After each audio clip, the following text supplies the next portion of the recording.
Demonstration on a 3D bath bomb mold from the Maker Shop. This one is the 1.7 inch square with the rounded edge, and it consists of a bottom plate, an outside shell, and a top plunger. And it does have a little bit of an indentation and makes the rounded edges.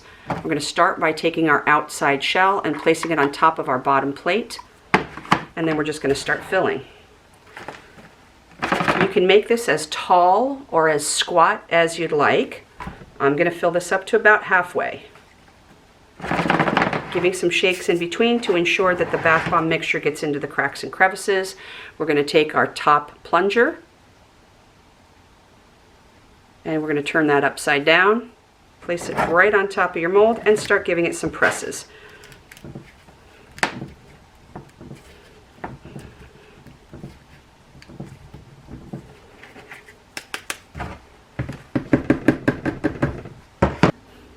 Take your spoon and give some gentle taps around the outside edge of your shell.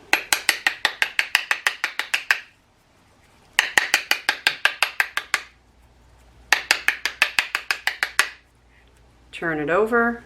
You normally don't have to give any taps to the bottom plate. That should come straight up.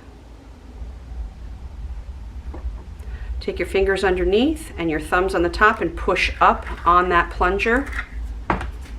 Grab your cardboard, stick it on top, turn it over, and lift straight up with that plunger.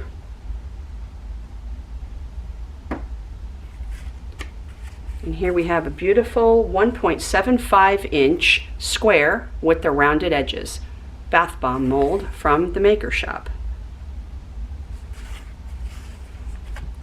I'm going to go ahead and put a link down below to the Maker Shop's website as well as their Etsy shop so that you can purchase this and any other mold that you choose from them. Thank you so much for watching.